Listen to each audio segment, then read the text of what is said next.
Shabbat Shalom. This Shabbat has a special name to it. It's called Shabbat Tikuma, the Shabbat of Revival.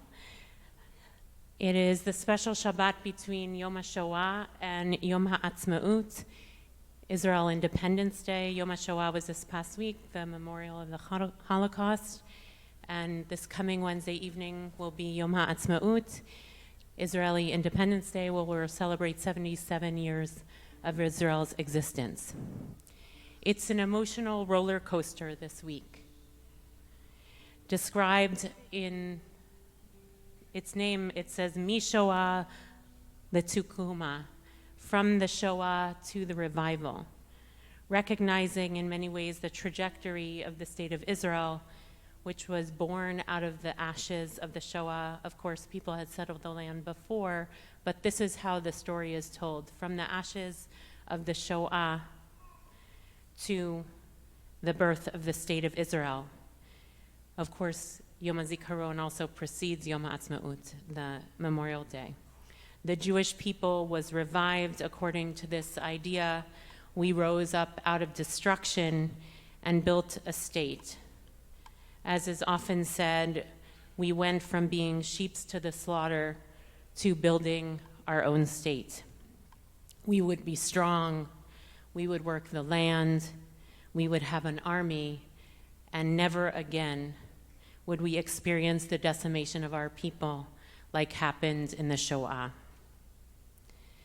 October 7, 2023 called this straight line trajectory into grand question.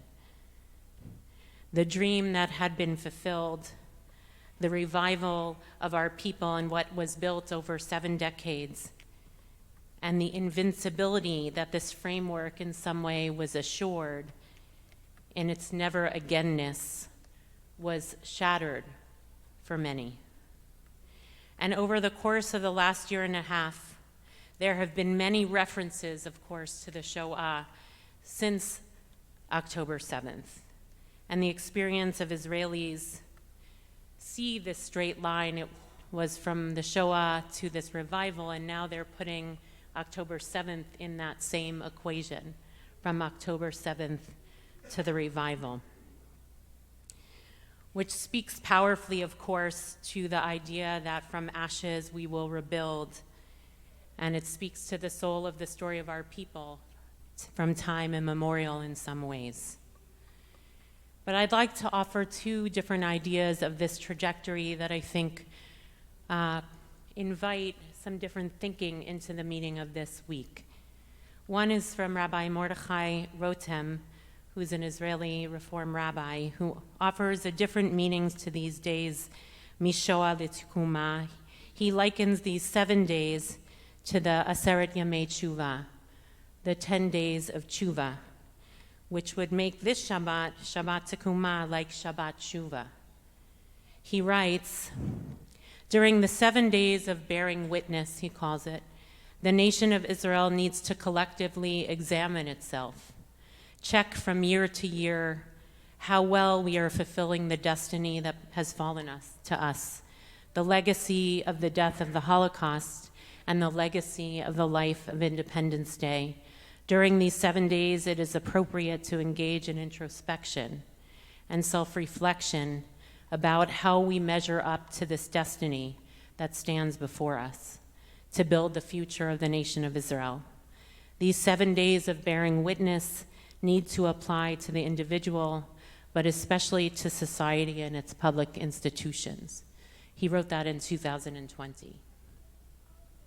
And Michal Govrin of the Hartman Institute asks a question of this time. She says, how October 7th must change our monolithic narrative of Mishoah Letikuma, from the Holocaust to resurrection. She asks, how can we be honest that having a state of Israel does not promise invincibility? And what does it mean to choose life nonetheless? Both of these teachings, I believe, make a midrash, a different kind of interpretation of the meaning of tikuma, revival, or resurrection. And it's a deeply religious and spiritual one at that. These holidays are considered nationalistic, but they're in the land of Israel, and we celebrate them here as Jews in America. And it's not just a national holiday, they're Jewish holidays. And the question is, what is the Jewish meaning of these days? I think these two explanations offer some notions of that our tradition is constantly prodding us to ask the question, Ayeka, where are you? How are you living up to what is God asking of you as an individual, as a people, as a nation? And commemorations and holidays are not just mere recognitions of what has happened to us in the past, but opportunities to reflect and ask the deepest and most profound questions, even as we mark time, as we mourn and celebrate. Tekuma, revival, is the constancy of renewing and re-envisioning and rediscovering who we are. That didn't happen. It didn't just stop in 1948 with the establishment of the state. It's a constant question to be asked of the state of Israel, just as we in America are asking that question, what it means to be America at this time. Revival, Tekuma, is also a recognition that life isn't lived with certainties, not as a human being and not as a people or a nation. Trajectories aren't guaranteed, and so we must learn to rise up, to stand amidst the uncertainty, to choose life and make meaning even amidst the messiness of living. We must learn, of course, to revive the spirit, even when the world doesn't move in that one-line direction, from ashes to resurrection. This is Michal Govrin's point. If anything teaches us these two ideas, the fact that we need to constantly ask the question of where are we, and the notion of rising up in the midst of the messiness of life and the messiness of the world, and this world is incredibly messy right now. If anything teaches us that lesson, it's Shabbat.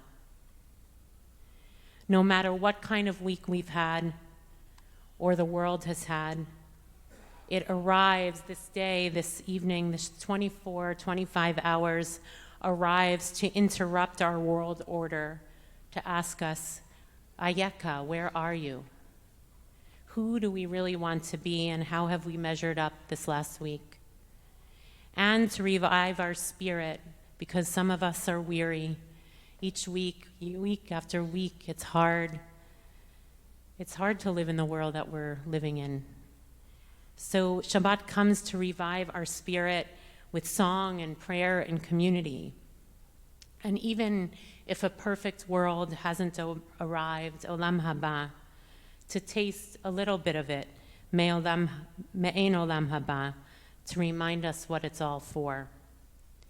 So on this Shabbat Tekuma, the Shabbat of revival, I bless us with that invitation to revive the questions, because that is the essence of who we are as a people, and to revive the spirit, because from time immemorial, that's what we have done.